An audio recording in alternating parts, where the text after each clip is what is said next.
one question that comes up once you've done all the glorious work to get everything in, done the resource capacity plan, you've essentially made promises as to when things should be happening, and then reality intrudes. And I'm going to use this word in a project context, even though we've been talking a lot about software development. The key is there's always users, there's always change, so really there's always a larger context.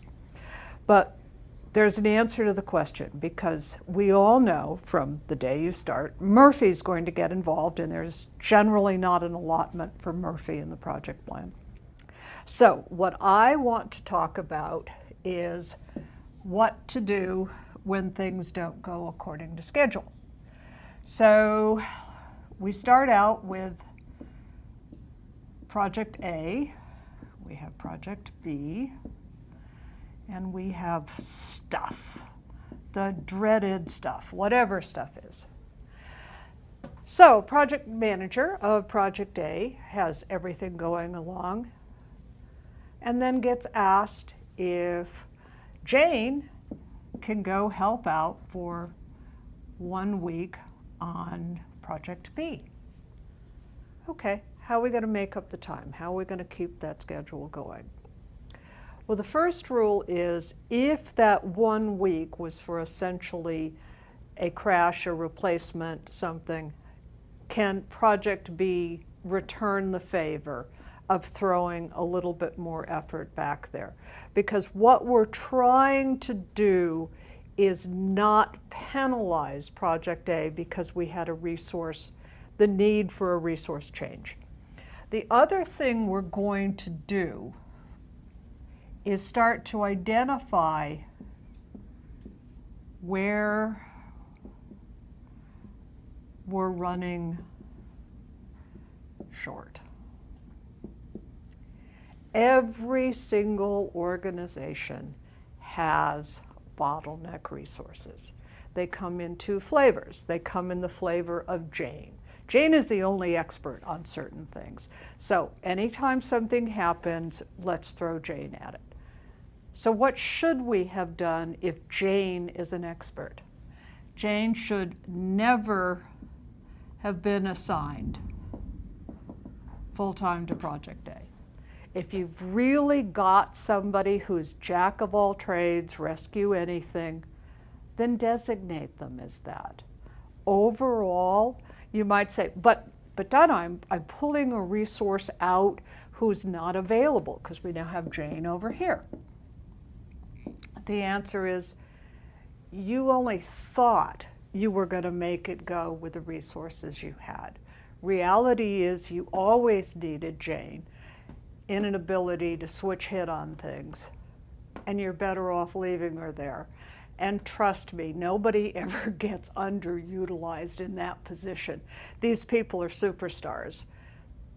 Leave them there. Let them pitch hit, and if there's a small project you want to do, some innovation, some research, let them have some, any downtime they've got, let them use that. Now, let's say project B, something breaks M&E. And the resource, the original person who coded that, who knows what the solution to that problem is, works on project B.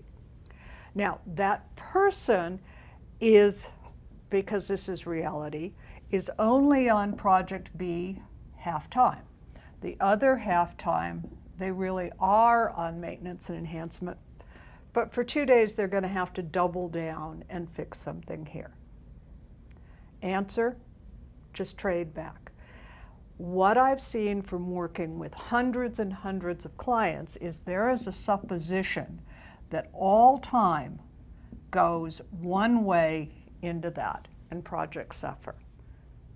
The answer is why? Why is that a natural law?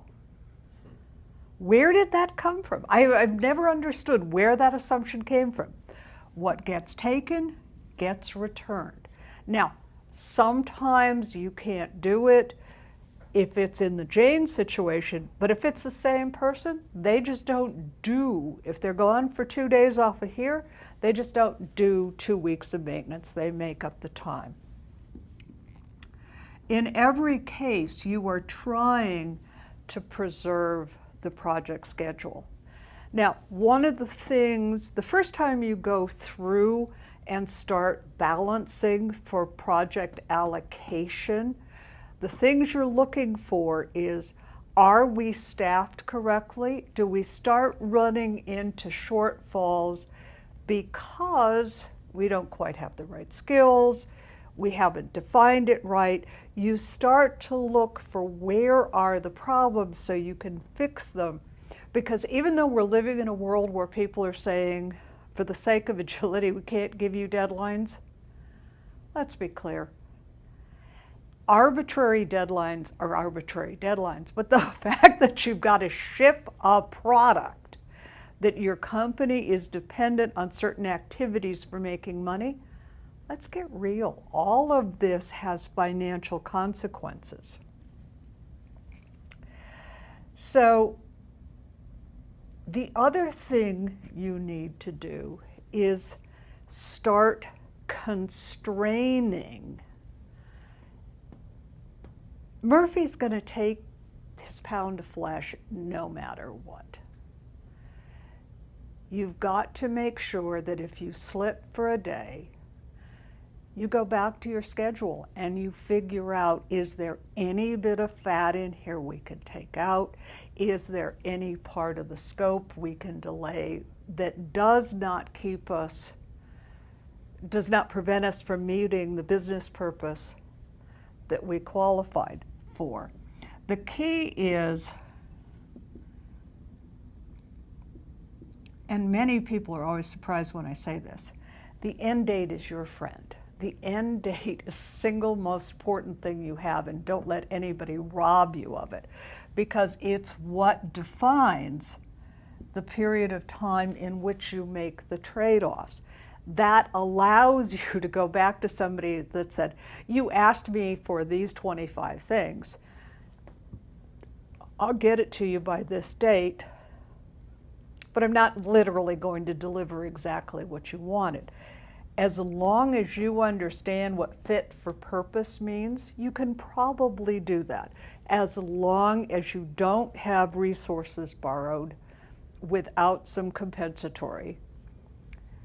And you very carefully make sure that your switch hitters, your bottleneck resources, are kept out of permanent assignment to any one project. I hope that helps. Thank you.